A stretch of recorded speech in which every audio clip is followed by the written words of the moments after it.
Okay, I'm recording. So I don't what have will my earphone. I so don't care. Oh, wait, I okay. So what's going to happen is I have two PowerPoint presentations for you. One where we're going to talk about things that are going on now, and then one for the coming features in 2017. Um, I really need everybody to kind of stay logged on the whole time because it's not until the end of the this session that I will give you the instructions on how you can find the online quiz that does need to be completed after this review. So we have so many users. What we're doing this year is, in addition to the review session, we have an online quiz that we're going to ask everybody completes and submits to us with a signed user agreement for 2017. At which point, once we receive those things, then you guys will receive your credit for attending the training.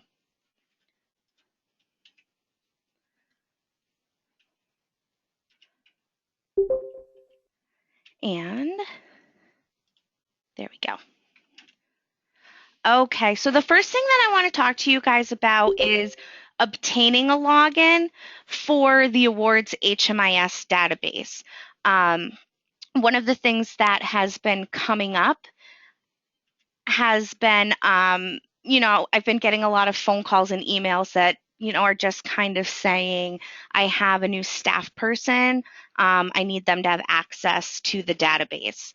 As easy as that would make my life, um, the way it's working right now is that when you have a new staff that is going to need access to the database, first you need to go to our website, caresny.org, um, to register for the training that you want to attend, whether it's in person or online.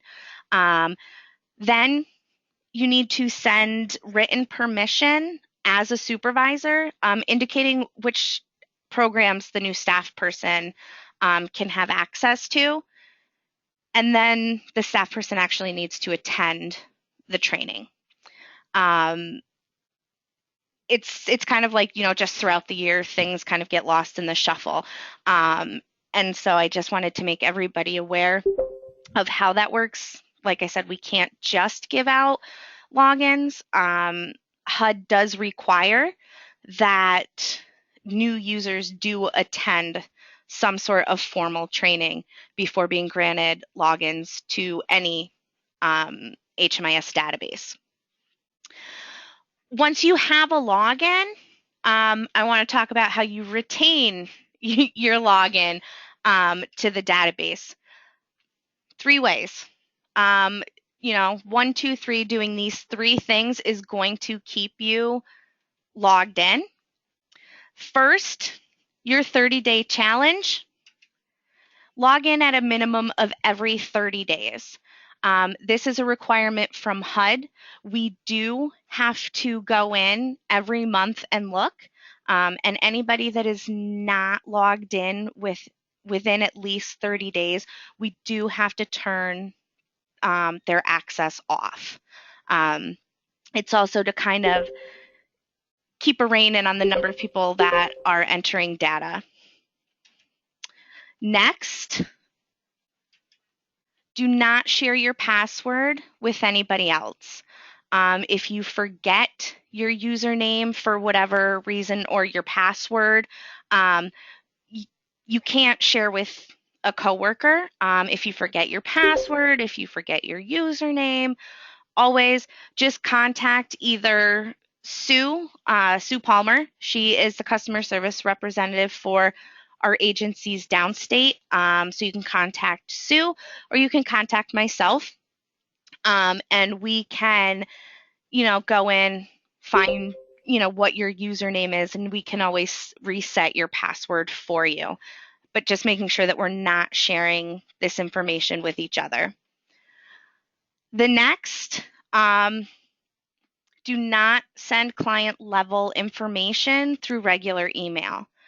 Um, this is something that kind of has been happening a little more frequently than it ever has before.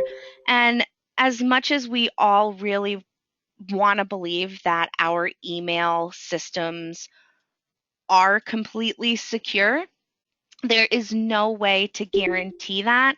And our clients' privacy is of utmost importance. We never want to do anything to violate um, our clients' privacy. So if people do, start sending client level information through regular emails, we are going to have to start disabling access until we can have a meeting and talk about the correct way to send client level information, which, by the way, is through using a help desk ticket within the awards messaging module.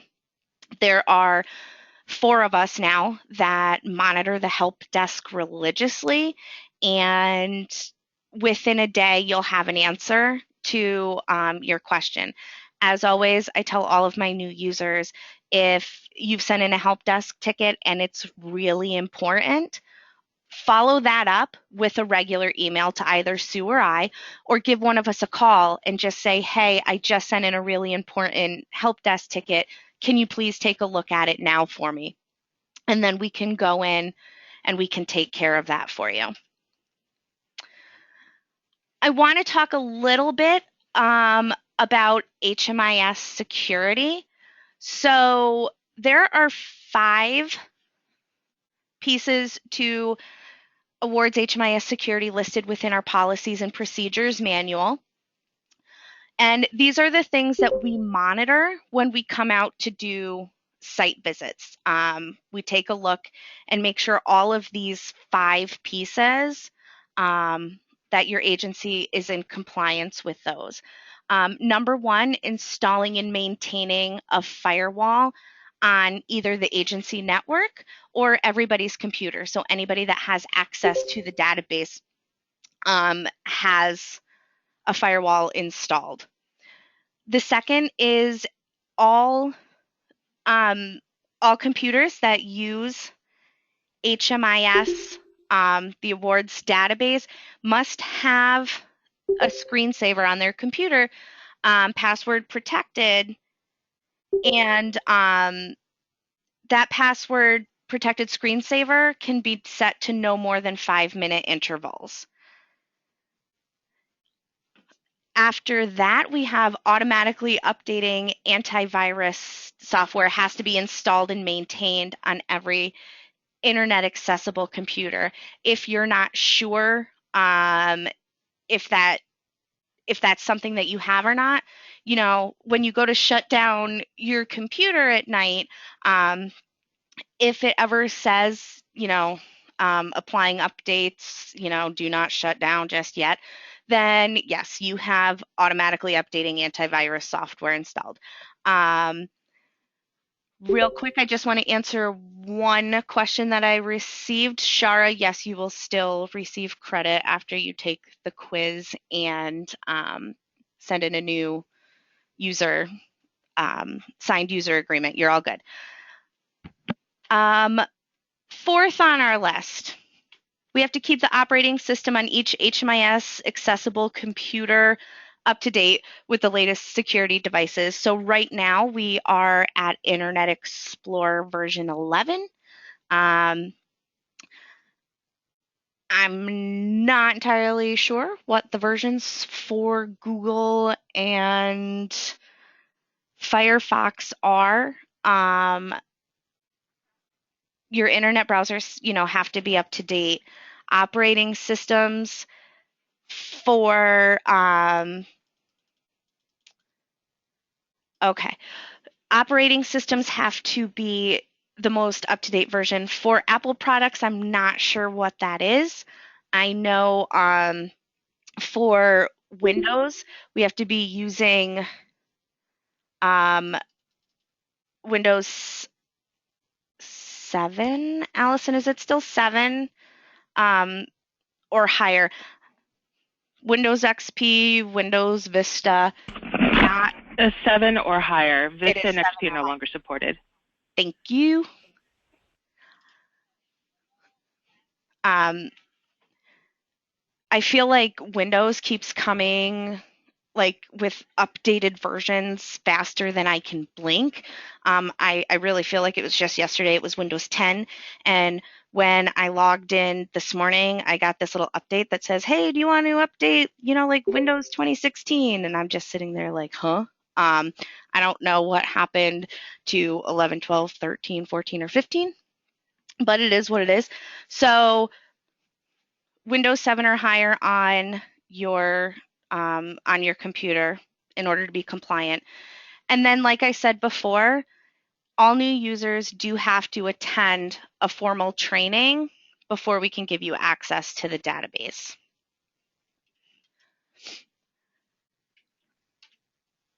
And now my stuff doesn't want to work. I'm sorry, guys. Technology's not being my friend today.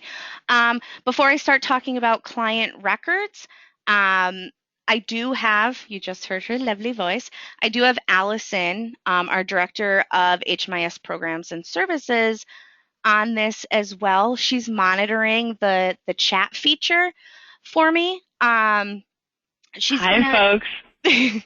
she's gonna monitor that, and what we're going to do is I believe she's just going to be keeping track of questions that we can then go in and answer at the end of the session. And it's really for time.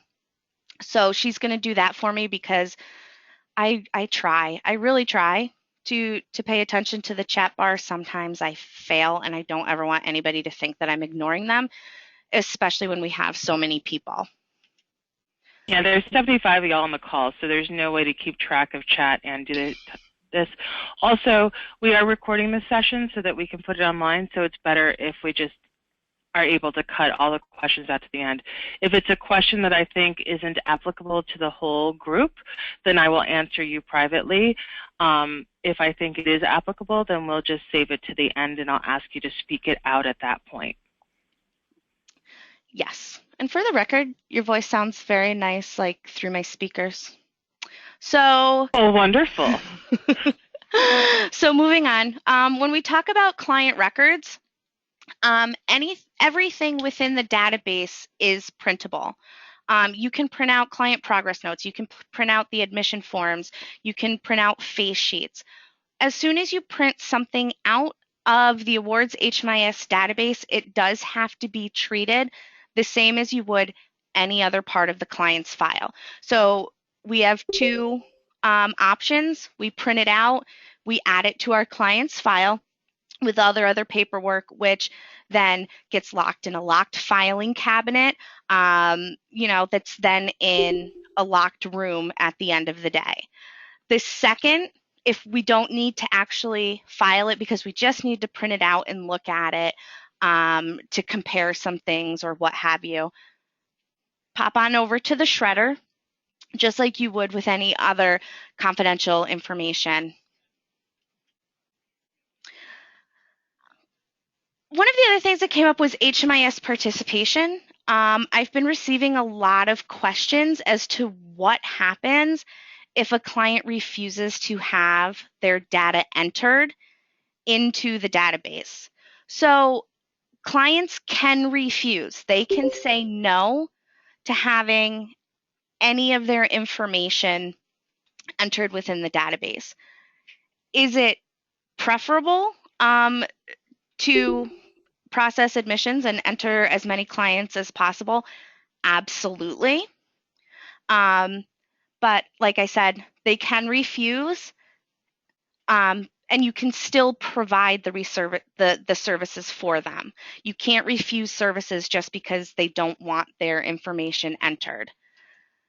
So all you have to do is keep a paper file for them that you can then use for reporting purposes. So, any reports that you need to pull and you want to make sure that that person is counted, have a paper file for them so that you can get that done. This is Allison. I just also want to interject that a lot of agencies have been disclosing HMIS usage in their own paperwork for over a decade, and there are very, very, very few people who refuse to be entered, and I'm talking less than 1%. So it's unlikely to come up as long as you explain it thoughtfully should there be any questions.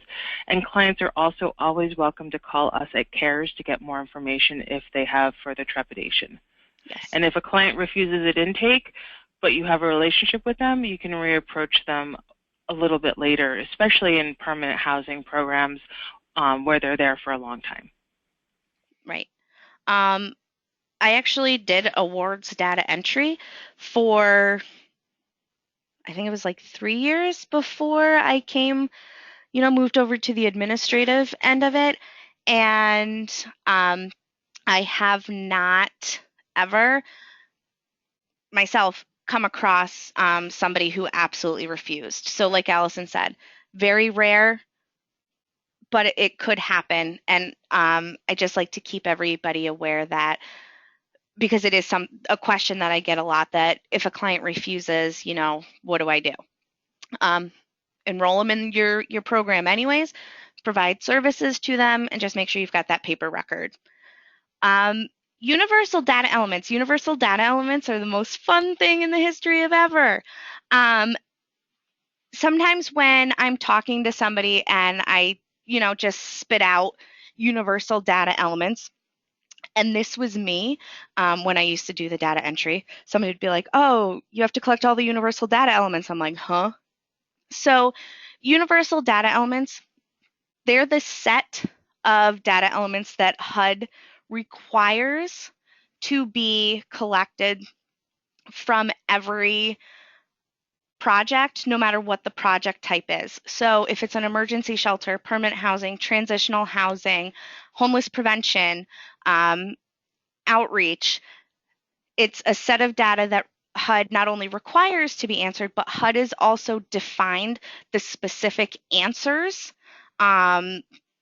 to be entered as well. So all of the response choices that you have, those have been defined by HUD. So it's their basic demographic information, their name, social security number, date of birth, and then the living situation questions. So, type of residence, where did you stay last night? How long were you staying there? The screenshot that I have here is of an emergency shelter. So you can see that it's not asking, did you stay less than, like 7 nights, or did you stay less than 90 days? Because an emergency shelter, a street outreach project, or a safe haven, those questions are not asked. Those questions are only asked for permanent housing, transitional housing, and services only projects. So for face sheet updates, this is one we talk about it a lot. The HMIS info section on a client's face sheet is required, the actual requirement is for HUD COC funded projects who the client is in the project for 365 days or more. Their update has to be completed within 30 days before or after the anniversary of their admission date. It always sounds kind of complicated, but it's really not. If I come into your program on, June 7th of 2015, at some point in June of 2016, you do need to record an annual update in order for my information to be counted in your APR, your annual performance report.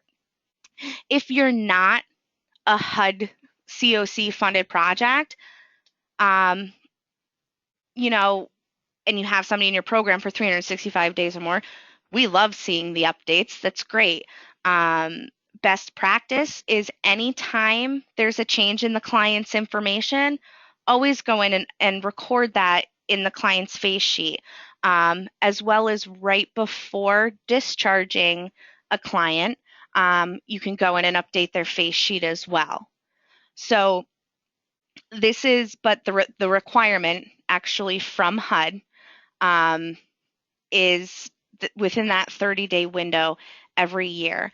A lot of the questions that we get are people pulling their APRs and they need to submit them, and they're saying it's telling me that I'm missing 5 clients in question 24A, the income section. And that's because their effective date, the effective date is right here. The effective date is not within that 30-day time frame. So I always just say within the month, that they were admitted the following year, put in an effective date within that month, and then they will pull in to your APR.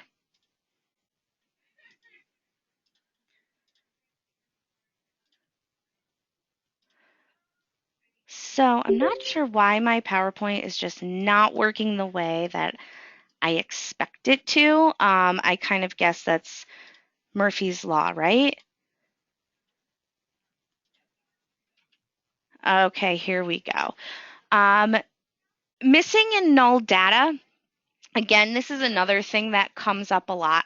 So when we talk about missing and null data, we're talking about responses of client doesn't know, client refused, and data not collected, as well as missing data elements. These are the things that we're looking at within the universal data elements for the missing and null data. So CARES policy, we have a 5% threshold for missing or null data. We want to make sure that everybody is below that 5% mark. We're very well aware that certain project types may have a harder time collecting data from their clients, specifically Code Blue shelters, youth projects, and outreach programs. We know that their data quality, they are going to have a higher percentage of missing data quality. And, that's okay. We always just ask everybody can do, that everybody does the best that they can. Our data team, they publish monthly data completeness reports on our website. So I believe it's always the Friday after the first of the month that these data completeness reports are posted on our website, community by community, and they indicate the programs that are missing data and the percentage of data that they're missing. And anybody that's over that 5% mark, that's in red. So always, always, always go to our website every month if that's something that you're interested in. Take a look and see if your program is on the list. If it's on the list and it's over 5%, definitely give either Sue or myself a call or email us so that we can help you to figure out who is missing those data elements so you can correct them. And the same if you're under 5%, but you just want to make sure everything's cleaned up. Again, contact Sue, contact myself, and we'll help you figure out who's missing what, and you can get your data cleaned up that way. If you take a look at the report and your program is not on the report, that's a good thing. That means you're not missing any of those data elements if you don't see your name listed at all. So throughout this month and next month, our data team is going to be redesigning the reports. I just don't want anybody, I believe it'll be January's reports are going to look a little bit different. They're going to be adding some data elements as well as removing some data elements. So I don't want anybody to be shocked when they look at them on January and see that they do look different, than they have this whole past year. when we talk about admitting household members, this is something that comes up a lot. When do I admit household members? How do I know if I have to admit the household members? So number one, if any household members are physically living with the client, we want to add and admit those household members into the awards HMIS database. That doesn't necessarily mean that they're on your client roster that you keep um, in your files. It just means that they do have an admission processed within the database. That is how we're able to report on the types of households that are being served, so whether they're individual households, adult only households, adults and children, or children only households. If we don't have everybody in there, we cannot report on that. We can only report out what has been put in. The other situation in which you want to admit household members is if your project is funded to serve families. So if you are running a family emergency shelter, but you're only admitting, let's say the mom, you're only processing an admission for the mom, you're not entering any data for any of the children. When we go to report on that, it's going to appear as though you're not serving families in this emergency shelter. And we know that you are. We're very well aware of the amazing work that all of our users do, and we want you guys to get the credit for all of the work that you do. To keep receiving your funding and show your value, show HUD what it is that you do. And for projects that are funded to serve families, one of the ways to do that is to process admissions for all of the household members. While we're talking about households, we're going to talk about some dates to remember. This is honestly the number one data quality issue that we have. This is the one thing that the HMIS team spends the majority of their time doing whenever we're in a big reporting cycle. And if we can remember a few things about some dates within the awards HMIS database, us here at CARES may not have to spend all of the hours that we do spend trying to clean this up. So in the client's admission form where you see the very first field, it says intake date. That is it's really their admission date. That's the date that the client is being admitted into your project. That's not the date that we're first meeting with the client. I have asked our vendor if we can change the wording from intake date to admission date. I've been told it's on our wish list, so maybe we here on the HMIS team have been good enough this year that we could actually make that wish happen, but that's yet to be seen. So I just need everybody to keep in mind that though it says intake date, it really is the client's admission date. Then we have the household start date. The household start date, after we've processed the admission, after we've indicated the level of data sharing that our client wants to participate in, we have to put our client into a household. So you can see right here, it has the client's admission date based on what we entered into the intake date field, and then we have to enter a household start date. admission date and household start date have to be equal. They have to be the same. Um, so again, on our wish list with our vendor, is that this field would default to auto-populate with the client's admission date.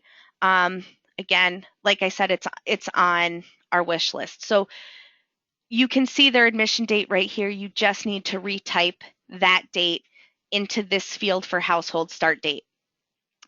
If you try to enter a household start date that is earlier than the client's admission date, you're going to get an error message and it's not going to allow you to move further. If you enter a household start date later than the client's admission, it's going to allow you to do that within the database. However, it's going to issue a lot of errors when we do reporting on our end. And then we need to go in and we need to track down the client. We need to look at, the client's admission date versus their household start date. And we have to go in and make sure that they match. So just, one extra little quick check when you're processing an admission to make sure that those two dates match could save your favorite HMIS system administrators in the history of ever hours of work. So we talked about admitting the household members if they're currently living with the client when the client is admitted into our program, and making sure that our household start dates match. Let's say we have a client come into our project, and you have to excuse me. It was just last October that, not this past actually, October 2015, that HUD changed the terms. So it was always called a program. You have your agency and then a program. You admit your client into a program. October 2015, they actually changed it from program to project. And I'm really trying to use the word project in place of program, but I'm having a really hard time because I've been using the word program for years. So if you hear me flip-flopping back and forth, it's because I'm really trying and making a conscious effort to say the word project, but I do slip up and default to calling it program. So let's say that we have, a parent living in one of our residential projects, and she has her brother. She's gained custody of her brother. Her brother's going to come in and live with her. He wasn't there when we admitted her, but he's there now. So now we need to add him to her household. It may sound like it's complicated, and if you've ever gone through the HMIS user packet that is on our website, that you can always go to our website and click on that. You can print it out or just save it to your desktop because it's I believe 95 pages. It looks kind of complicated in the step-by-step instructions, but I promise you it's kind of over explained within the instructions, so it's not as hard as it appears when you're looking at it. It's 3 basic steps. We want to go to our primary client's face sheet. We want to go into our primary client's household composition by clicking on the household and child info tab that is on the top of our client's face sheet. And then we want to click add new household member. And once we click add new household member, we're going to be given prompts on how to proceed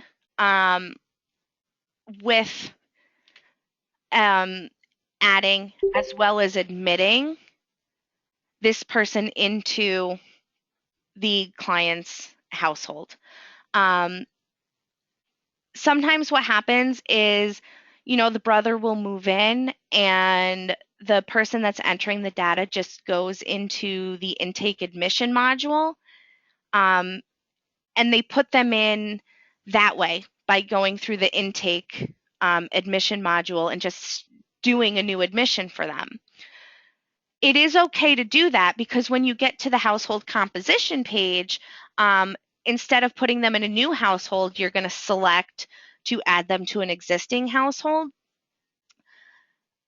The negative to doing it that way, which is why I always tell my users to do it through the face sheet, is because if you're entering a minor child, you're going to be asked all of the adult questions when you're putting them in through the intake admission module, because the database just assumes that when you're entering somebody for the first time and you're not doing it through the household composition fields, that this is a brand new primary client. And for primary clients, it doesn't matter what age they are, they're going to be asked all of the adult questions, because those adult questions are required for the head of household, and the system's going to assume that this person is a head of household. So even though we could be admitting a baby, and we're going to be asked their residence prior to program entry, we're going to be asked their income information, we're going to be asked their non-cash benefits information. Going in through the household composition within the client's face sheet is going to prevent you from having to answer those questions, because the database is going to know that this is a minor child already attached to an adult household. In addition to adding household members as they come in to our clients' lives during their stay within our projects, we can also remove the household members as well. So there's 5 steps to remove a household member. First, we want to discharge that household member. Just completing the discharge alone does not remove them from the household. You can discharge them, but they're still going to be connected. If not only are they being discharged for whatever reason, they're also no longer going to be a part of this household composition. After we discharge them, we need to go back into our primary client's face sheet. Again, we want to go into her household composition through the household and child information tab. We're going to click on the discharged household member's name, and we're going to enter an end date. Now, that end date does have to be the same as the client's discharge date.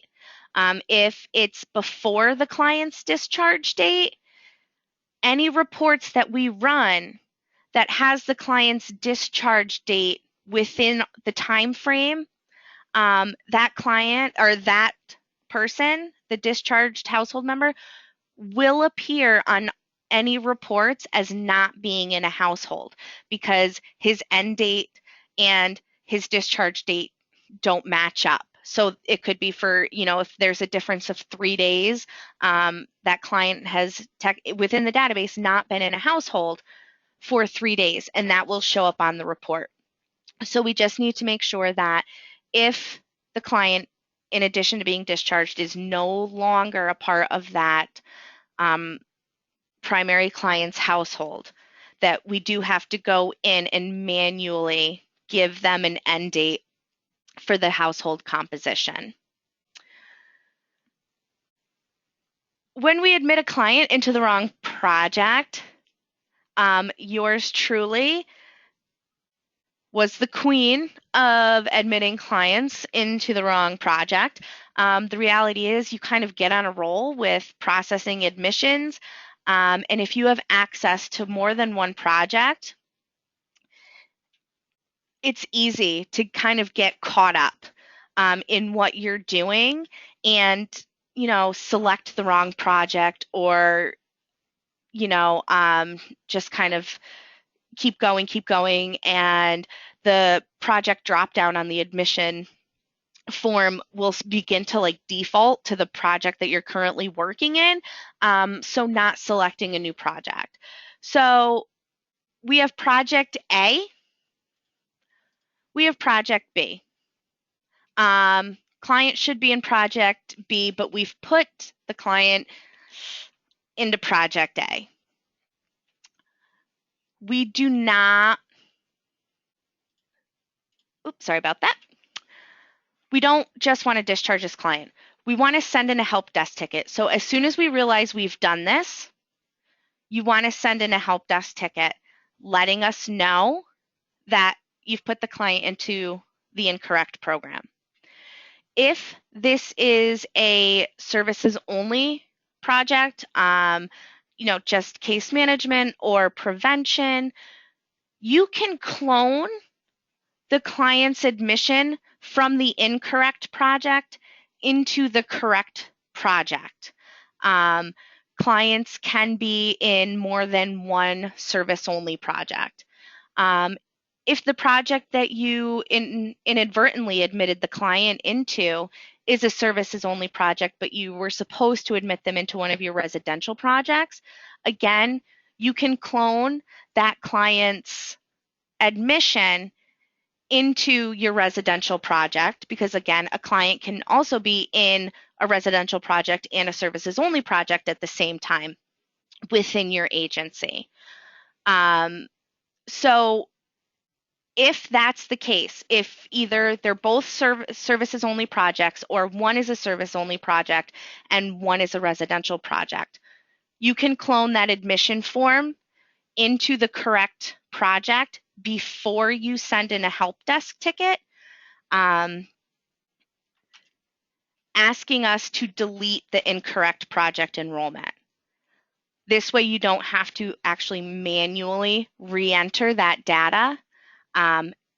Again, in the user packet that's on our website and that anybody that has attended new user training within the last year has been given a copy of it.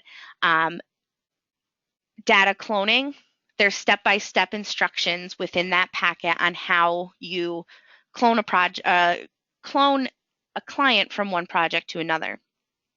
If both projects are residential, you cannot clone the client. Sorry about that, guys.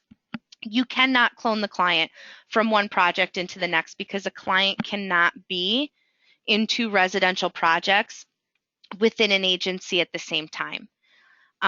So whether you print out their admission form or you already have all that data written down somewhere, you'd send in the help desk ticket. You would ask us to delete the incorrect project enrollment.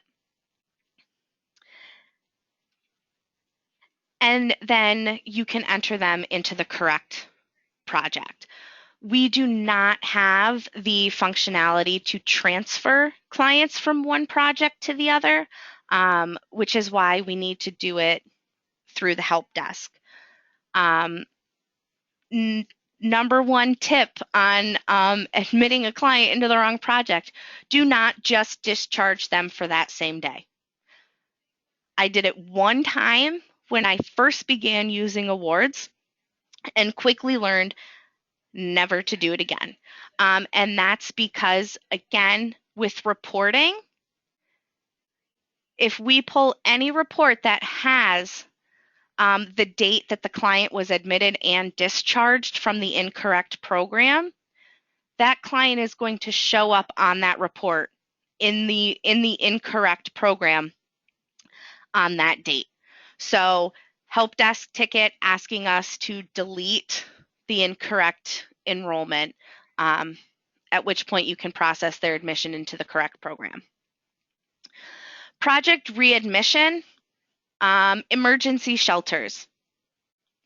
Big one,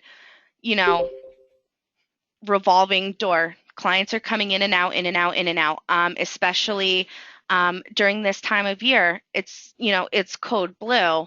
You know, clients are coming in day after day, or they may come in tonight and tomorrow night because it's super cold, but the night after, their friend lets them sleep on their couch, and then the next night is like, no,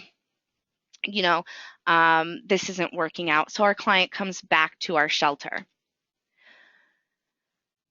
When we readmit clients into our projects, the admission form appears pre-populated, right? We need to go through and we need to look at all of the data elements. We need to make sure that all that information is still correct. Name, date of birth, social security number, income information, special needs, disabling condition. We want to check and make sure all of that information is still correct. This living situation section, this section has to be updated every time our client comes back. We need to select where they were the night before. We need to give them a length of stay. If they hadn't been there for more than 7 days, like it's been a while since we've seen them, we have to update the number of times that they've been homeless in the last 3 years, as well as the total number of months. These data elements play a huge role in determining whether or not a client is chronically homeless. And if we're not updating this information, we're not going to be able to capture that this client may be meeting the definition of chronically homeless. This information does not appear as blank when you readmit somebody. It's going to pre-populate with what was on the client's admission form the last time they were admitted. We did run a report, and we did see that this actually is an issue, and that we do have some agencies that are not updating this information when a client comes back. Sue and I will be reaching out to those projects. Sorry, see, I catch myself. Sue and I will be reaching out to those projects and working with them to get this information updated. This also plays a part in system performance measures. When we, when the NOFA comes out every year, everything kind of ties in together. So we really need to be mindful going forward that every time a client comes back, we're updating this information. We're not just, giving them a new admission date, putting them in a new bed, and clicking on process or readmit client, that we're really looking at this and we're updating it. While we're talking about admissions and readmissions and all that fun stuff, if you admit a client and you go through that whole process, you fill out the admission form, you process the admission, you go in, you select their level of, data sharing, you put them in a household, and then all of a sudden you're like, that's the wrong admission date. I put them in for December 13th because, that was the day I was doing it, but they were really admitted on December 9th. What do? We're going to send in a help desk ticket. Users can go in and correct and edit almost anything within the awards HMIS database on their own, with the exception of admission dates. Admission dates is something that only CARES staff can do. So if, again, you processed their admission for the wrong date, just submit a help desk ticket indicating the client, the incorrect date and the correct date, and we will take care of that for you. Help desk is super big. Face sheet versus admission record. Um, Again, this is something that has come up a few times as well. This is what an admission record looks like. It has their intake date, their bed, the client location, as well as those demographic details. This is what a client's, the HMIS info section of a client's face sheet looks like. There has been some confusion in the past, so this is just something I like to reiterate of when we update an admission record versus when we update a face sheet. So the only time that we're going to go into a client's admission record and make any updates is if we've learned of any information that was true at the time of intake. So, Santa Claus did not know. There we go. Santa Claus, well, we didn't even ask Santa Claus for his social security number. He was in crisis mode. It was best not to ask. So we got him admitted. We took care of his immediate needs. And now we're meeting again. And I'm going to ask him some more questions. And I'm going to ask him for his social security number, which he just gives to me. That I'm going to go in and I'm going to update that in the client's admission record because that was true at the time of intake. The same as if the client says that they don't have any sort of non-cash benefits when they first come into our project. But, the next day we discover that, we see their EBT card and we have a discussion about that. That was true at the time of intake, so that's something we would record in their admission record. The face sheet is where we're going to record any changes that have happened since their admission into our project. So if they were admitted into our project and they had no income coming in and they didn't have any sort of health insurance, but we've worked with them and now they've been approved for SSI and they now are covered by Medicaid. Was not true at the time of admission. They had neither. Now we've worked with them. They have these things that we want to record in the client's face sheet because that was something that happened after the client was admitted. And what that does is through reporting, and when you look at outcomes, again, you're showing that amazing work that you do with the client. This client came in, with nothing, and now they do have a form of income coming in as well as being covered by health insurance.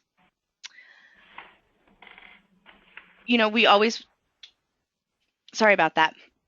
We talk about, showing our value and showing the work that we do through updating the client face sheet.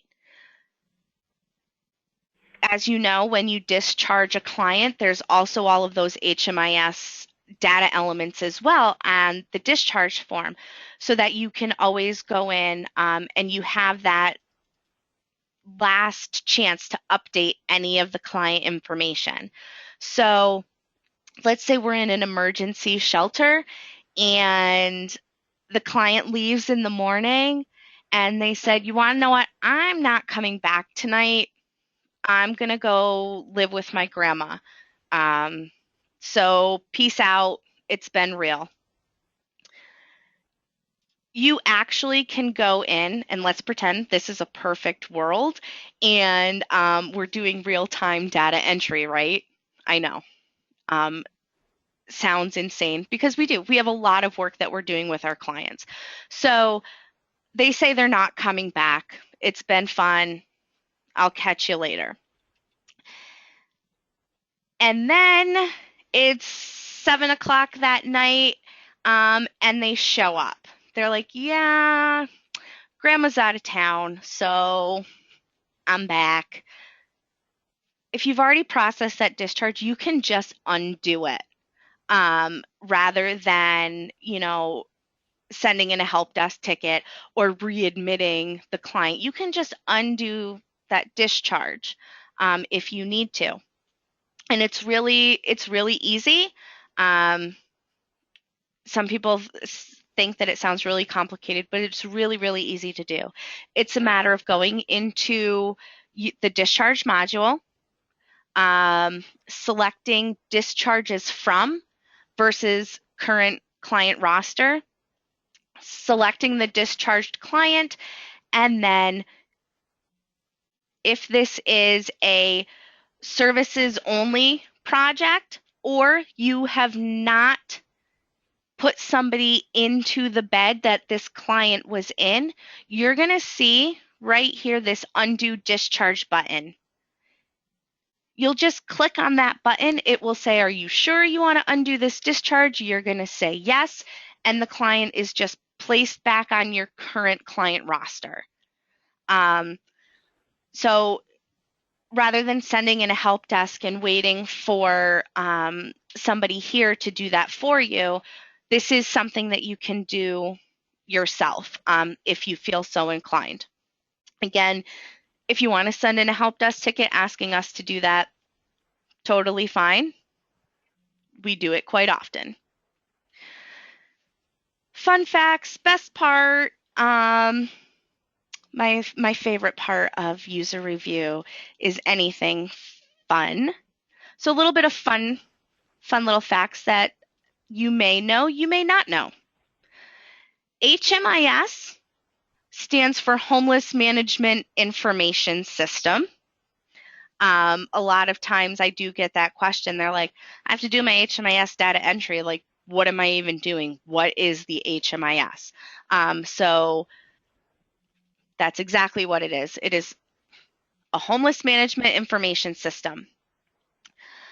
The database in and of itself, where you're actually going to that website, cares.footholdtechnology.com, and you're entering that information, that database is called awards.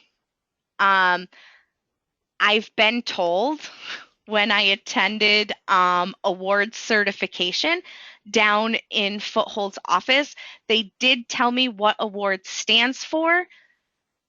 Allison probably remembers. It went right out of my head. I know. Yep, it's affordable. I knew the word affordable was in there. Database system. Affordable wide area relational database system. It took me like 2 years to remember that, but that's what it is. Sounds fun, right? Yeah. But the name of the database in and of itself is called awards. So we hear. Kelly, it took me a year to remember what CARES stood for, so 2 years for awards isn't too bad. Yes, did you guys know that CARES stands for Corporation for AIDS Research and Education Services? Yes, I've gone into like the if you've ever gone into HUD Exchange, I've gone into the Ask a Question feature, and I have to select the agency that I'm from, and I keep looking for CARES, but we're not listed as CARES. We're listed as all the words. So that's something I've memorized from the Ask a Question feature in the HUD Exchange. But we hear people saying, I have to do my HMIS data entry. I have to do my HMIS data entry. I have to do my CARES data entry. And they call the database all those things as well. They call it CARES, they call it HMIS, they call it HMIS. When anybody says that, we know what they're talking about. But just, again, it's a fun fact that that's what the database is really called. Anytime we have to reset your password, or if you're a new user, our default password is always CARES1234. We're never going to put in an email the actual password of cares1234. We're always going to say, I've just reset your password to the default. At which point then you'll enter cares1234. If you forgot what that password is for whatever reason, give us a call and we'll tell you over the phone. But again, just like how we can't send client level information through regular email because we can't guarantee its security, we're not going to send the default password to the database through regular email. We can't guarantee its security. So if your agency is in Columbia County on South, your customer service rep is Sue Palmer. She's super awesome, always accessible. I love my Sue. If you are in the capital region, heading on north and then up and over, you guys get me. Sorry, but it is what it is, right? So caresny.org. At the very bottom of our homepage is our CARES Regional HMIS subscription section. Actually, you can sign up for any email subscription that you want to, but of course, the one you really want to subscribe to is CARES Regional HMIS.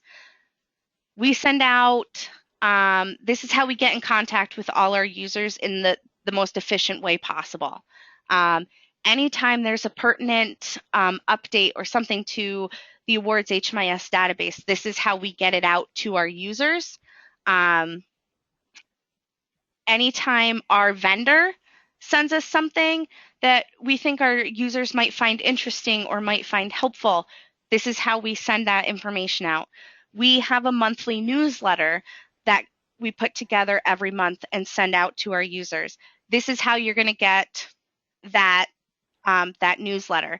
Just as when we're done with this review session, we are going to be sending out the instructions on accessing the quiz at the online quiz, as well as getting a user agreement that you can sign.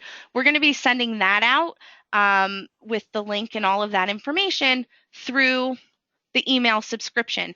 So as soon as we're done, if you guys all want to pop over to our website, caresny.org, go to the bottom of the homepage, click on CARES Regional HMIS, enter your email address, and click subscribe if you have not done so already. One of my jobs is that I send out these emails to the subscribers. The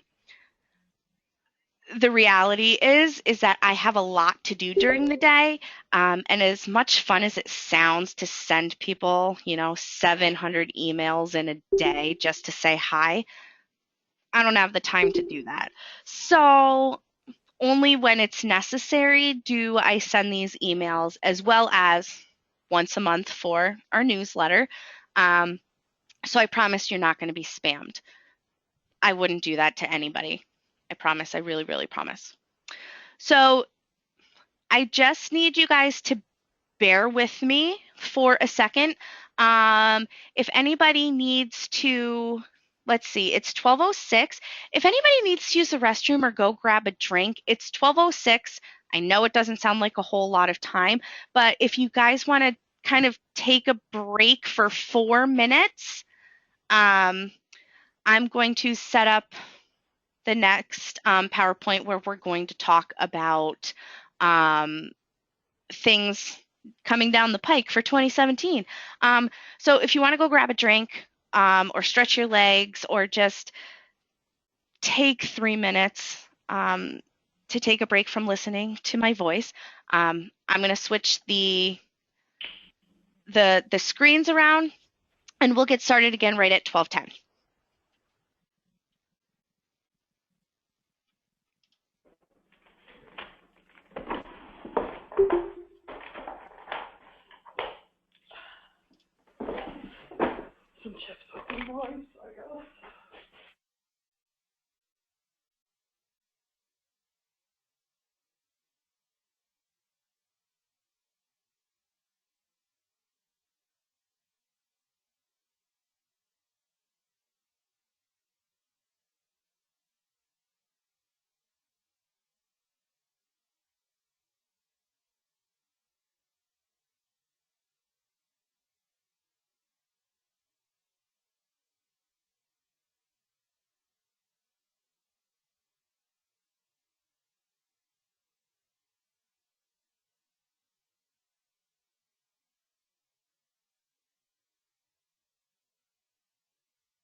So if you happen to be sitting here, please enjoy these lovely photos of my crazy family.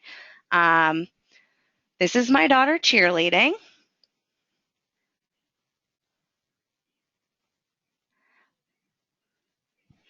I just, again, technology and I, not always friends, on top of late night working and forgetting to transfer things from one place to the next. Not always my best idea.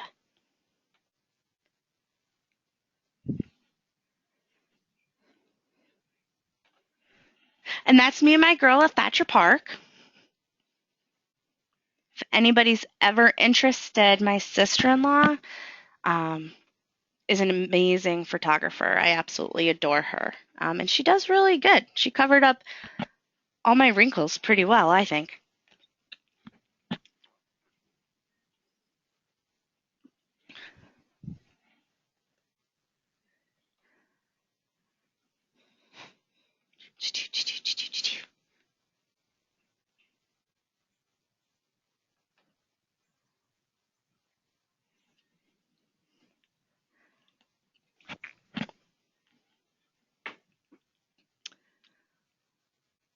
Okay, I'm just emailing myself from my laptop to my desktop.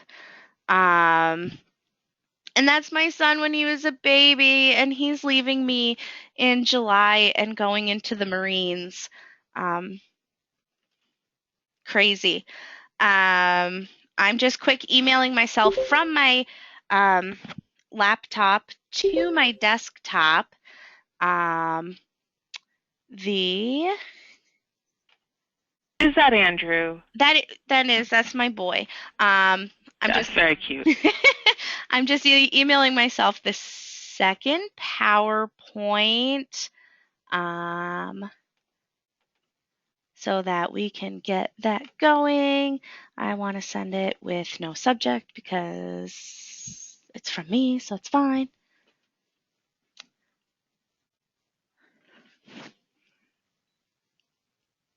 Come on, send. It's sitting in my outbox. Oh, haha. That's kind of how my family really rolls. I have 2 teenagers. They kill me. Okay, it just came in. So,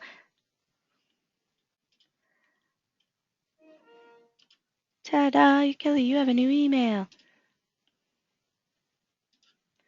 I'm going to open this and we're going to get started.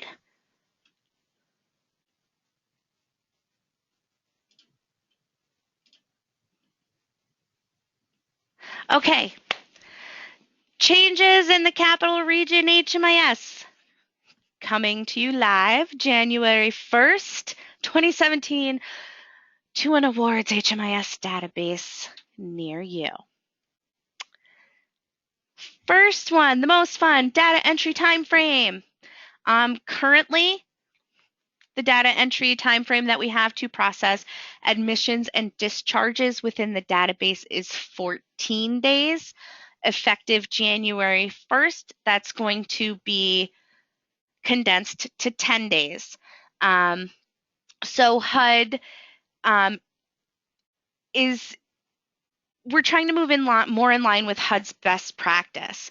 There are some communities that are limiting their users to 5 days. There are some communities that are giving their users 24 hours. We realize that working with the client at the time of admission is more important than getting the data entered sometimes within the database. So we're still giving everybody time to do it. Just we're lessening it by 4 days. So from 14 days to 10 days, this is something that is going to be added to our quarterly reports, having to monitor the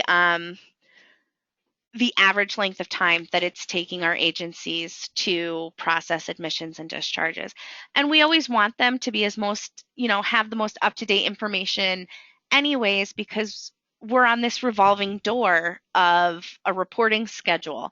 And we always want to make sure that the information that we're reporting out to, whether it's funders or HUD or whoever, that we're giving them the most up-to-date information and that we're showing them the amazing work that you guys are doing.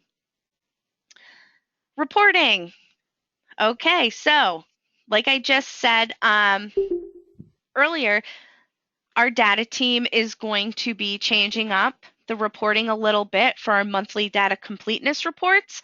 They're going to be adding some new elements. They're also going to be removing some elements. Quarterly reports, it will most likely be for second quarter, are now going to include data quality reports. So while every month we look at each agency's data completeness, just the fact that they're answering the universal data elements, we're also additionally going to be reporting quarterly, making sure that the responses on admissions and things like that actually make sense. So that if somebody's coming into a homeless shelter, that either A, they're coming from a homeless situation or a domestic violence situation. So we're just going to be doing some checks and balances, making sure that that things make sense. And those will be going out quarterly when the quarterly reports go out. I want to talk to you guys a little bit about the disclosure of inclusion in the HMIS.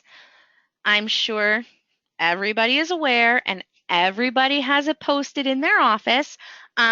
We have that privacy notice that everybody has a copy of hanging up everywhere that they do a client intake that indicates that your agency is part of a network of homeless service providers participating in the HMIS, a database that collects information for research and community planning. It also says on the privacy notice that demographic information may be shared with community partners to better serve the homeless community. And then it gives them instructions on how they can find our policies and procedures manual. So Allison with the HMIS Advisory Committee, actually Allison had told me as well that she did do some work with the HUD's technical assistance providers working on this as well. we've made the decision that we're going to move to a signed release of information and informed consent form. Coming in the new year in January, there will be an online tutorial on what that looks like and how to help the clients to sign it. That as soon as that video is made, again, I'll send out one of those email blasts. So signing up for the HMI Capital Region HMIS subscription, and you can then go on and you can watch that video, and always we're available to discuss any questions that you may have. I'm doing a drum roll on my lap, but I don't know if you can hear it. We're going to be beginning steps of data sharing. So a change in the way that data sharing works is going to go into effect. It still says June 1st. I forgot to update it. I am so sorry. It's going to go into effect on January 1st, 2017, not June 1st. Again, middle of the night PowerPoint presentations don't always work so well. So the awards feature of expanded consent and client view. So we're gonna have more trainings on that and available to ask questions as well. Some of you that have been with us for a while may remember we tried this last year, and we decided to stop while we waited for some kinks and bugs to be worked out before we tried doing it again. Agencies always have the option to opt out of data sharing at the program level, and all consumers have to consent for their data to be shared for each intake that they complete with any agency. What this does is it makes sure that the control of their data being shared is in their hands. So every time a client is readmitted into your project, they're going to have to consent to that data sharing again. You know that within awards, that this is what the consent form looks like on all of our Kelly? yes. Kelly? Yes. Can I interrupt for a second? Jocelyn had a really good question. Yeah. Which is, I work at a youth homeless shelter. Did the parents of minors in the program need to sign this release, or can we just have the minors sign it? So I just wanted to reiterate that unaccompanied minors are not eligible to consent to data sharing under our policies. And so if you have unaccompanied minors, then you're just going to leave it at the screen that you're seeing now as I do not share. And they will not be part of data sharing. So we have several ineligible groups at this time, including unaccompanied minors, and that is under federal regulation that they can't share, as well as substance abusers and mental health if the project is dedicated to substance abuse or mental health or HIV. Did I catch them all, Kelly? Yep. You guys are jumping a couple slides ahead of me. Yep. Okay. Sorry. I just wanted to get it out there. Yes. And that is to protect folks. We will open it up to substance abuse, mental health, and HIV probably next year, but we want to make sure we have our protocol done and all kinks worked out before that happens. All right. Yes. All right. Giving it back to you. All right. So, yes, like Allison did just say, and then, we can skip that slide when it comes. When we talk about data sharing, agencies that have, kind of dedicated HIV/AIDS services, mental health or behavioral health services, substance abuse services, as well as youth dedicated projects. When we talk about data sharing right off the bat, those types of projects are not going to be allowed to participate in data sharing. Like Allison just said, anybody under the age of 18 cannot sign for themselves. And in terms of HIV services, behavioral health services, substance abuse mental health services, there's some agencies that it doesn't matter what other services you may be receiving from them, just indicating that you're receiving any sort of services from this agency is an automatic disclosure. Client privacy is always at the top of our list. And like Allison said, maybe next year we'll begin sharing, letting some of those agencies participate in data sharing once we get everything worked out. But for now, that's not an option. So you've all seen this consent form within awards as you're processing the admission. Everybody's been leaving it set to the default of C for right now since data sharing's not on. It's also the printed form is on our website, as well as on our paper versions of the intake admission forms. So when this gets turned on, what we're doing right now is every year we send to all of our agencies, we send data sharing agreements, at which point the executive director or a designated person looks at their list of projects that they have in the database, and they decide on a project level, yes, this project can share data. No, this project can't share data. Yes, this one can. So it's kind of, 3 steps. CARES says these are the agencies that are eligible for data sharing. These are the agencies that are not eligible for data sharing. Step 2, it goes to the agency's designated person, and that person says, yes, our agency is going to participate, and these are the programs that are going to participate, or no, we're not going to participate.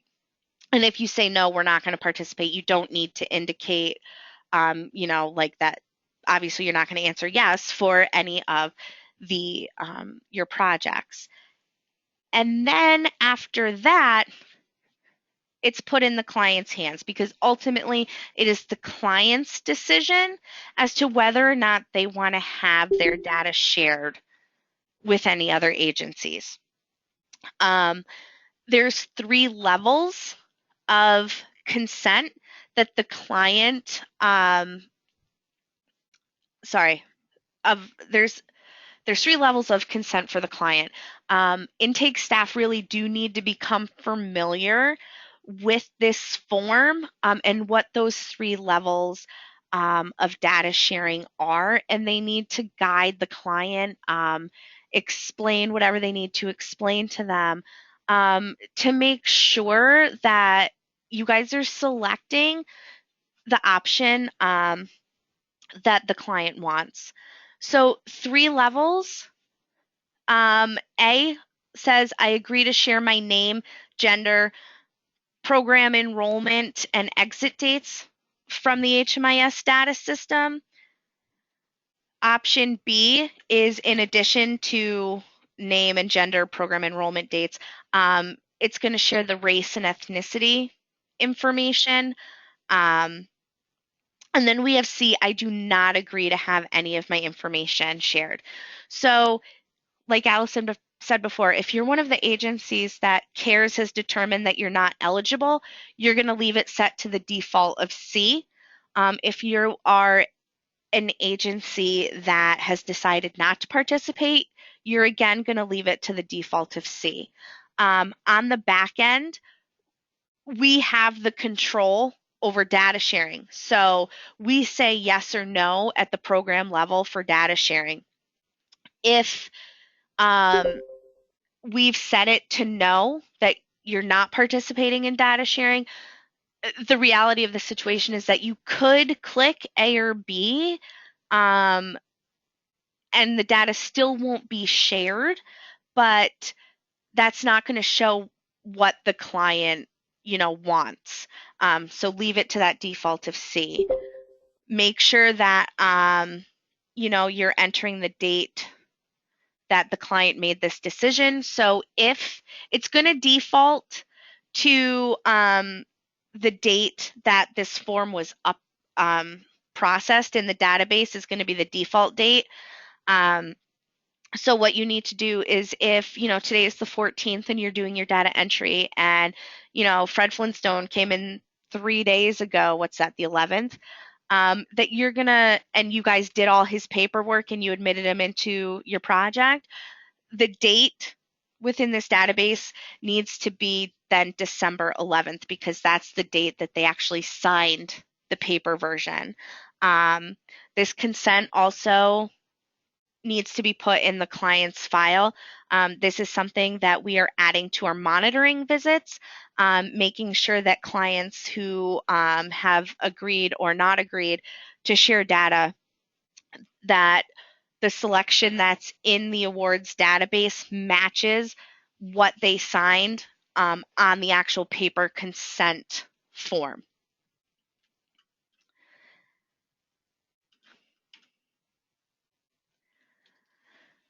So consumer data sharing will be covered by the overall consent form that's being used by us. However, the form within the HMIS will serve to indicate the level of interagency data sharing that occurs. So we had talked about the signed consent form. What we've done is in our policies and procedures manual and on the back of the paper form of the intake, there's a section on top and it's going to talk about consenting to have their information entered. And then it shows those levels of data sharing, at which point the client is going to select the one that they want and sign. Refusal to participate in data sharing in no way impacts the ability of the project to enter the consumer into the database or to serve, or to provide services to the client. Them refusing, all it does is it prohibits the sharing of data. HIV/AIDS, domestic violence, behavioral health, as well as any notes, progress notes or contact logs are never shared via the database. You can, even if the client has agreed to share all of their data, those things are never going to be shared. Again, we do this to protect the privacy of our clients. I already talked about this. Any consumer in a project who has not agreed to share data must leave it set to the default of C. Even if your agency has agreed to data sharing, or if your agency, you're not an eligible agency, or your agency has not agreed to data sharing, unfortunately, we can't take that default of C away. It's always there. We can't make it go anywhere. So we're going to just keep, and that's what the system is designed to default to. So we're just going to leave it there. I had just let you guys know this is going to be monitored for compliance, like I said, making sure that the paper form also matches what's within the database. We already talked about the agencies that are not allowed to participate and the reasons why. And the signed release of information must match the consumer preference as recorded in the database and be kept in the file.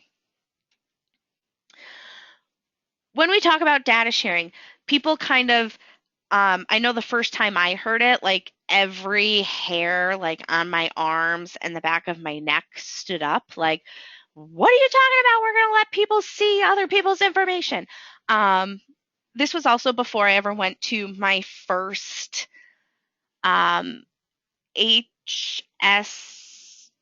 I think is the acronym. National Human Services Data National Human Consortium. Services Data Consortium. So it's NHSDC. Okay, yeah, ready?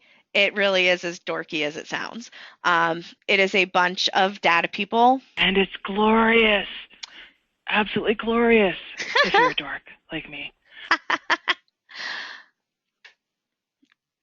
I found it super interesting.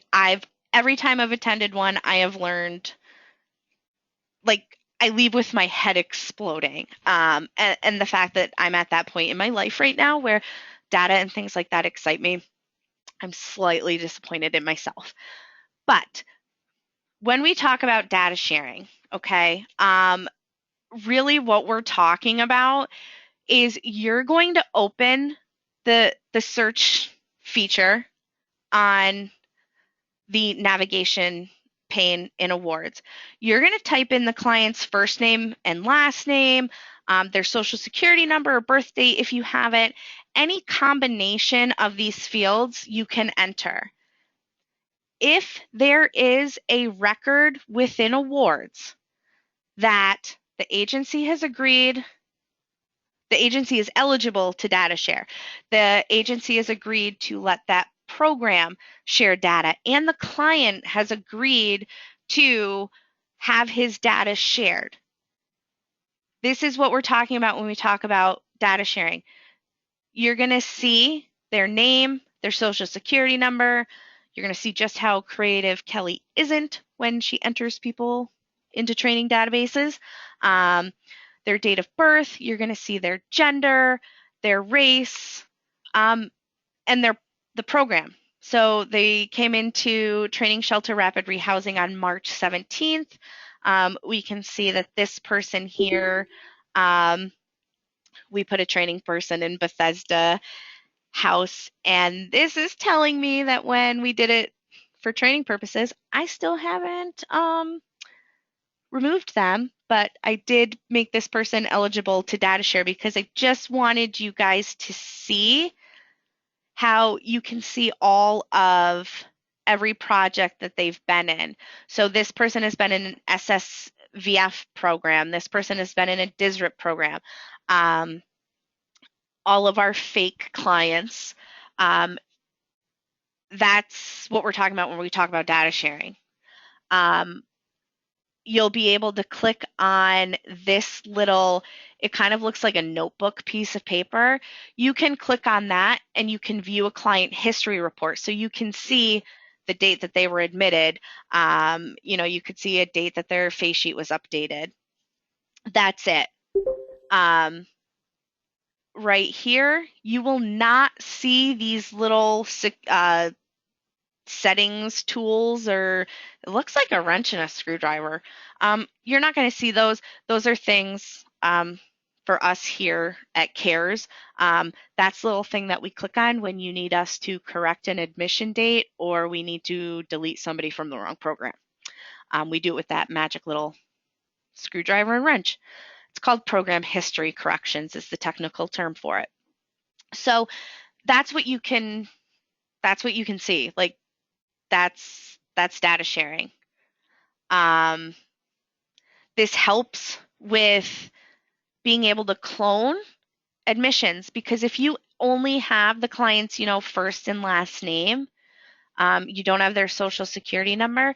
If you were to type the client's first and last name into the search field and you hit enter and you come up with a list with that client. The client has the same first name, same last name, same date of birth. They were in an agency, right down the street, and but that agency has their social security number listed right here. When you go in back, if you take note of what the social security number is, exactly how it is entered in that program. So the same exact spelling of the name, the same exact date of birth, same exact social security number. If you go back into your admission module and in the search feature within the intake admission module, you type in their first and last name and social security number the exact same way that it is within that agency, you can clone that client's admission form into your project. So it does save it's multi-benefit. Reduces the number of times that the client has to answer the same questions, right? They went to agency A and they answered all the questions for them, and now they're coming over to agency B and they're going to answer all those same questions for you.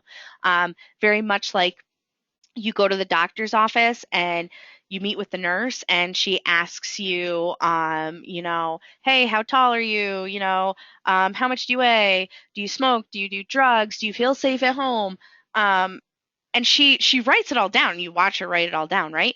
And then she walks out, and then 10 minutes later, in a perfect world, the doctor walks in and he says, oh, well, how tall are you? How much do you weigh? Do you smoke? Do you feel safe at home? Do you do drugs? He's asking you all the same questions while he's holding that same file or computer, laptop, whichever, that the nurse just put that information in.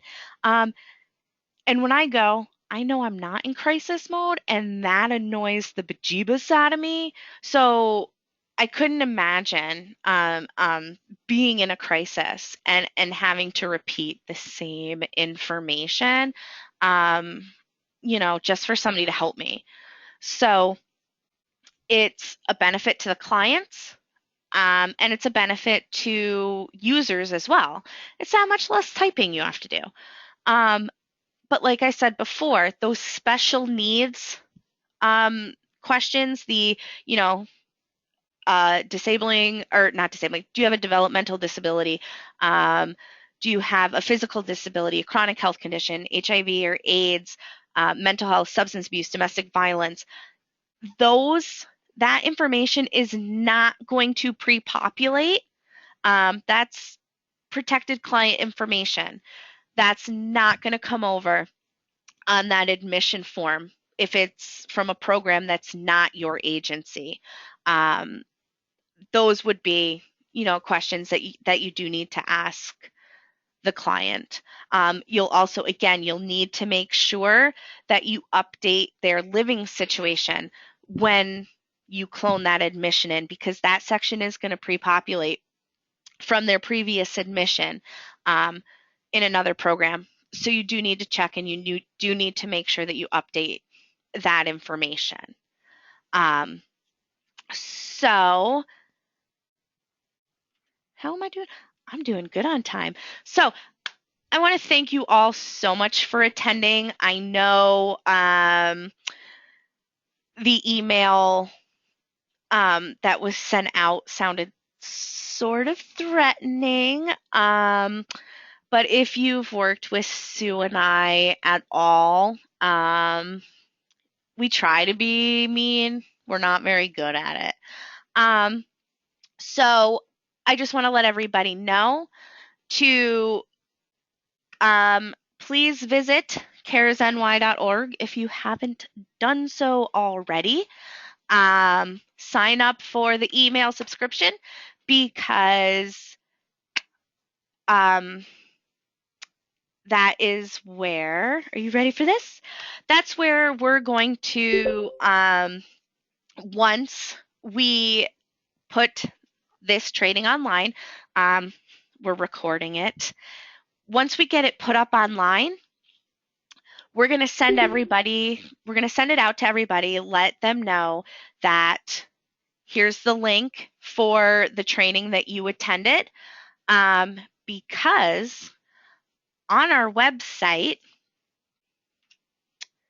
under the HMIS section, and then if you go to trainings, the link for the online quiz, as well as the updated user agreement that you need to sign. Those both live on our website right now in the training module. Feel free to take it today while everything is fresh in your mind. Instructions are all right there on our website. I am going to need the results of your quiz as well as your signed user agreement. That is how you're going to receive credit for taking this training. Once I receive your quiz and your user agreement. The quiz very much follows this training. So take a chance, do it while it's fresh in your mind, or by Monday, the link for this recorded session will be published, and you can have 2 windows open if you want to, and take the quiz that way. Like I said, caresny.org is our website. Before you hit the HMIS section, scroll to the bottom, sign up for the email subscription. You'll find out when the training has been posted to our website. You'll get any updates that are pertinent. You're going to get the monthly newsletter, and again, our monthly newsletter, what's going on in the world of HMIS? What do we have, what events do we have coming up? We always introduce you to a new staff member. We also always have kitten pictures.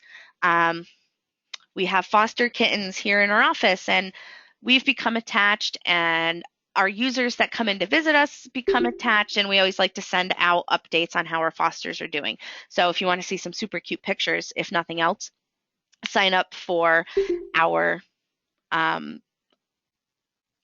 email subscription that way. If you feel good about everything, log off. You're not going to hurt my feelings at all.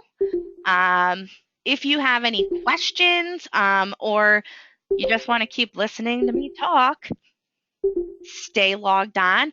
I'll give people like 2 to 3 minutes to start logging off. I'm hearing lots of beeping. I said it wasn't going to hurt my feelings, but it kind of is a little bit.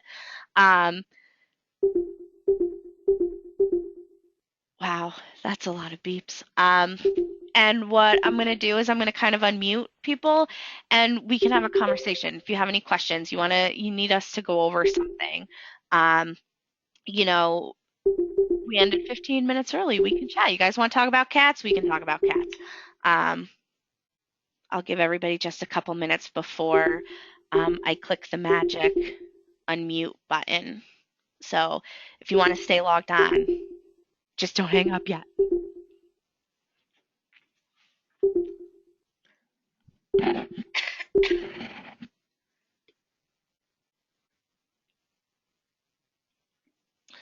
Okay.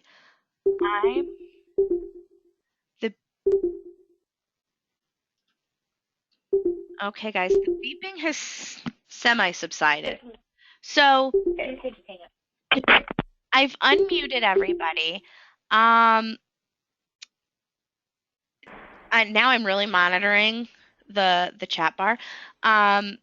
If you have a question, rather than just kind of like shouting it out, in the chat section, if you could just even type, I don't know, hit the period button or anything that will give me an indication that you have a question, then I can say your name and I'll know that you have a question, and I can let you ask your question without everybody trying to talk over each other.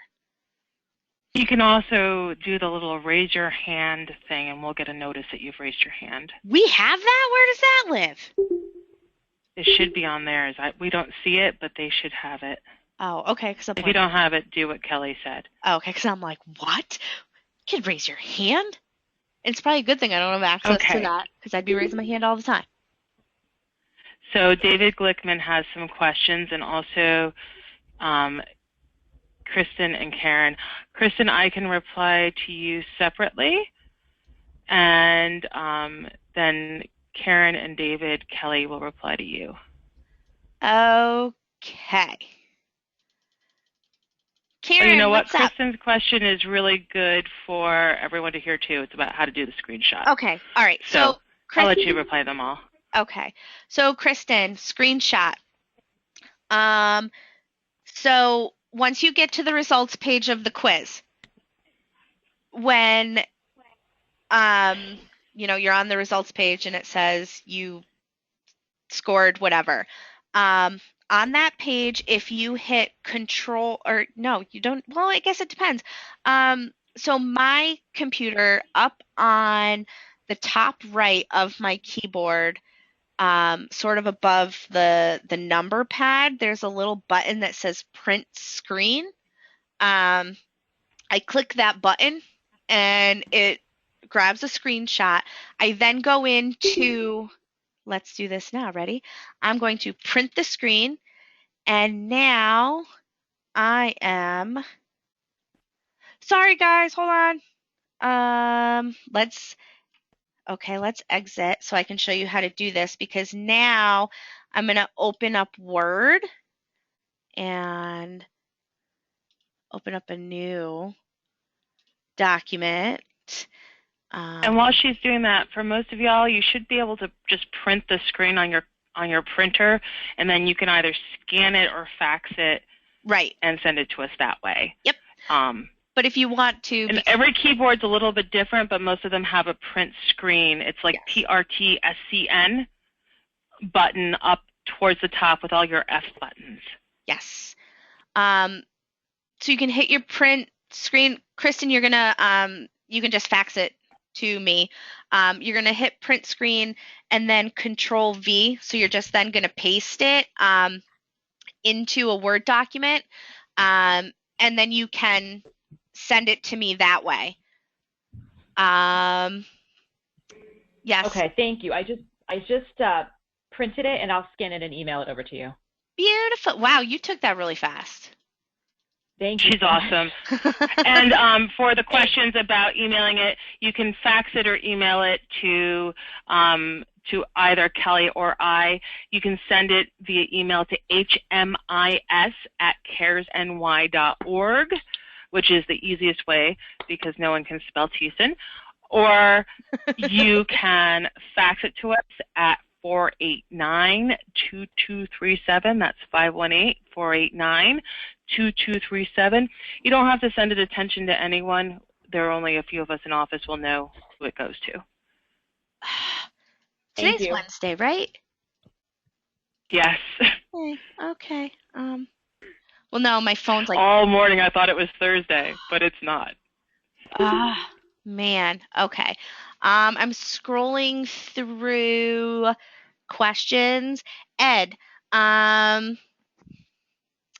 you want the CARES and the awards acronyms?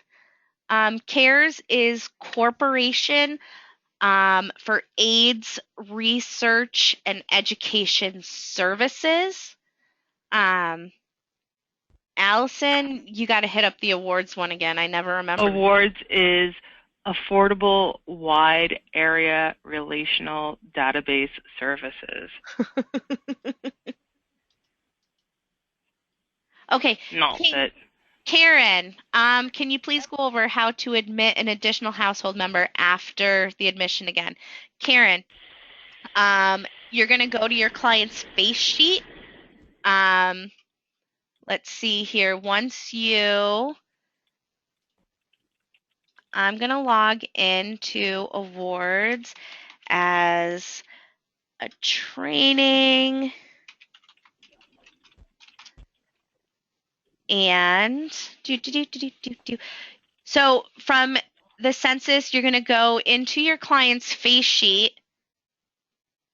And let's do this.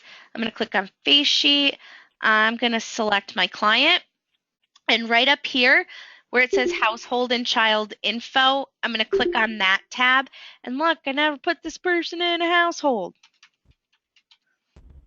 So first, I'm going to put them in a household. Except now I'm going to start over. I'm going to pick a program that I haven't made a mess of. All right, let's do Santa Claus. So I'm going to open up Santa's face sheet, his household and child info. When I click on household composition, I just click on add new household member. And now it's going to prompt me with everything else that I need to do. There's 5 in those. So a new record, 1/1/16. Elf is a female. They're living in the household. This is his cousin. And what's to 12, 14, 16. Once I do that, I hit continue, and it's going to ask me if I want to admit them. I say yes, and then I'm going to process their admission for them.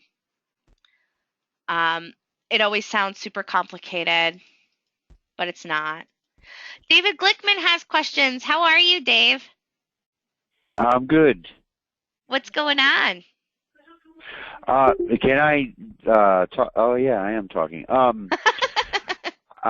no, I wasn't sure if I could talk on the phone or not, or just have to type. But you had mentioned earlier about admission dates being the only thing that you can't really access to. But I've come across over my long HMIS usage that when I have a client, because I work in a permanent housing program now, and addresses are something that I cannot change once they've been added, or I could stand corrected, but that's usually I have to call in to have that changed. Yes. So, like, if a client moves? Yes. Yes. So, in terms of adding a new address, that's something that we at CARES do. You can switch a client from one address to the next to a different one if they move.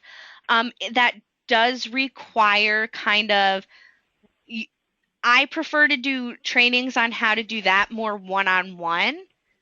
Okay. So if that was something you were interested in learning, in learning how to do, that's something you and I could chat about. Right?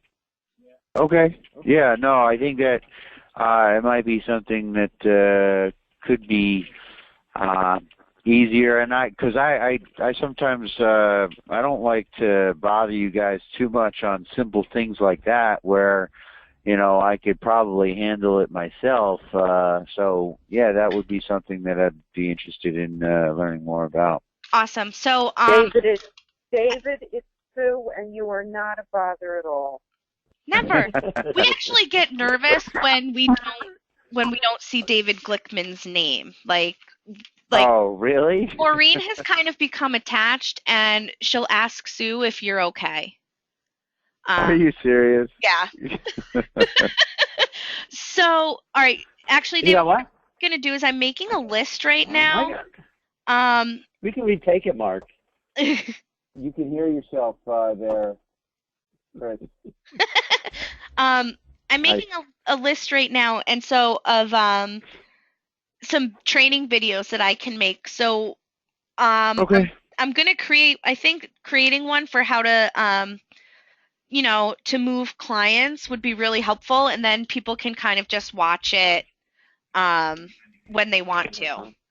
I'm going to ask. Okay. Awesome. Do you have any other questions? I do.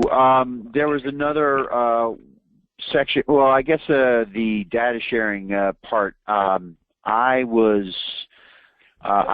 kind of didn't know that. I do a. Let me explain my programs. They're all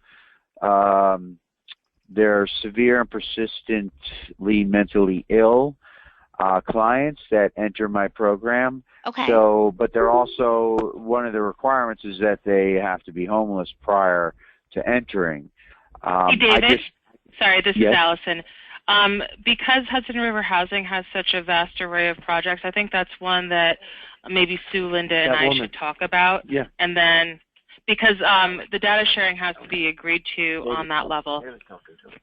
Right. Well, that's what I was getting to. Like, I didn't know that you're not supposed to. Like, there hasn't been anything done for the data sharing, and that it should be C. And so it's not starting until January 1st. What? The data sharing. We're not data sharing yet. Okay, but we've been told to have that form filled out for some time now. And that's fine, but we're not actually starting it, so okay. we can talk about that later with Linda instead of using the time when everyone's on the phone for it. Because and for anyone who has questions about that, that's really specific to each of your programs and projects. Okay. So that's something that we'll talk to with your administrators or you or both later. Sure. Thank you. Okay. Yep. That's it. Awesome. All right. So I'm going through the list here. Allison, it seems like maybe you're the ones that you're getting the private messages.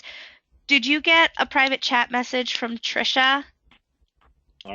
From Trisha, yes. Okay.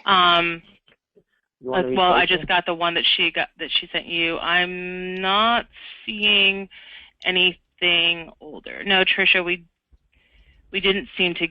I didn't get that one. No. So. Okay. Yeah, Trisha, I'm not seeing anything. I got Bridget. Did you get Bridget? Did Bridget send a private message? I see Bridget. Did you get Bridget's message? Yep, I see Bridget. It's just Trisha said okay. That she sent a private message, a private chat message. So I didn't see that. Okay. Trisha, I don't have it for some reason. I'm not seeing anything other than you just asking, but let me see. You never know. I could have completely missed it.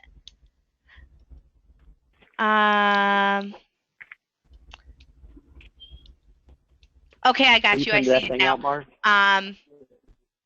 Trisha, I'll give you a call when we're done with this. Hello? Hi. Hi. Hi, this is Chris. I have a question. Sure. Okay. Yeah. Listen, I went to take that test, right? And as I was going through it, like I would answer one question, the next question would pop up incorrect. Like I was missing, I didn't even answer that question. Are you seeing how when you answer the question, you're kind of seeing I would answer the question. The explanation? Yeah, I would answer yes, I would answer the question, right, and it would say correct. Yep. And all of a sudden, as I was going to the next one, the other question popped up, and it would say already incorrect. I didn't even answer that question. Which browser are you using? What do you mean, Beth? Like what internet browser? Are you on Explorer or Firefox? I'm on. Is it I don't know. Is it a blue E or a blue and orange swirl or a rainbow? Okay, I don't know what you're... So you have to go on the internet to get to the quiz, right? Yeah. Okay, hold on. Yeah, can I ask you a question? Do we have to pass? What is the passing grade? What is the passing grade? Kelly? It's usually, we prefer like a 70 or higher. Okay, 70 or higher. Okay. All right. So should I go through this again, or should I retake it? Yeah, and try to use, when you go onto the internet, you have to click a picture, and it's either a picture of a blue E or a swirly orange thing or a rainbow circle. Okay, because I'm going on caresnewyork.org. To get the link, right? Yes. Is that where you sent it, Kelly? Yes. Yes. So I should do that, right? Okay. Yeah. Okay. And when you open it up, it opens up an internet browser, and we just need to know which browser you're using because that could be the issue. Okay. Well, I go on to CARES. Okay, let me go on to this for a minute. Hold on. Okay, well, I'm on it now. This is CARES Ending Homelessness. Yep. And so at the bottom of your computer screen, you've got like a black bar with all these pictures in it. Yes. One of them is your internet picture. And it should be either highlighted or have a line under it. Let's see, your protector. I don't. And so do you see a blue E down there or an orange and blue swirl? I see an orange. Orange. Orange and blue swirl? Yeah, just orange. Orange just and blue, orange. Yes. Orange and blue. Okay, so that's Firefox. So it sounds like that should work. Okay. Why don't you do it again? Why don't you write down my email address? Okay. HMIS. Okay, hold on. HMIS at CARES CARES NY NY .org. Okay. Send me an email Okay. with the issue, and we'll set up a solution, just you and I, okay? Oh, okay. Well, should I retake the test, or should I wait? Or? I'm not going to have you retake it now. Send me an email. Make sure your phone number's in that email, and I'll call you, and we'll kind of do something together. Oh, okay. Thank you. You're welcome. All right. Take care. Bye-bye. Thanks. You too. Bye. Bye-bye. Okay, so my chat bar seems to be way out of order. Okay, so Shara, are you still on? Oh, Shara already logged off.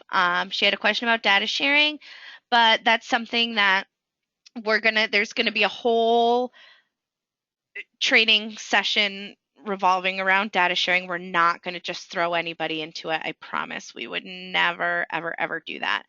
I'm looking through who's still on to answer questions, and Shay has left me. So I'm just still scrolling through. Bridget is still on, and she had a question of, do I need to send you my score sheet also? I already deleted it because I was assumed you were keeping track of it. Unfortunately, we're not able on this particular type of quiz maker to keep track of it. We tried, but it doesn't do it. So yes, please just redo it.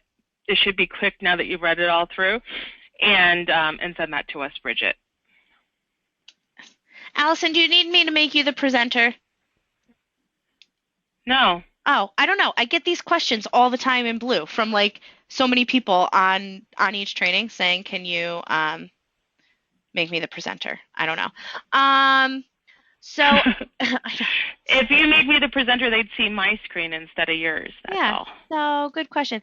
So all right, it looks like I've got Amy, Ann, Sandra, Bridget, Carol Phillips. Hi, Carol. And Diane, Donna, Karen, Kristen. Oh, Tina, hi. Do any of you guys have any questions that you want us to go over? I do. Okay. Can you hear me okay? Yes, I can. What's going on? I had some questions that I'm glad I can answer. Calling you later, Kelly. I had a question because I put someone in under I'm doing the home program for Snowbelt, and I actually was here 6 years ago. It's breaking up. I have one under R&R, rapid housing, and then say I've waited 3 months, whatever, they say fine, and then I discharge. Well, a month or so later, then they've been in the place. Do I go back in under them under R&R? Do I reopen them because it hasn't been the 3 years yet? And now that they've been there, is it extension now, or are they still under R&R? Okay, so this one sounds like you and I should probably have a chat like just ourselves either later this afternoon or tomorrow, so we can figure out exactly where that client should be.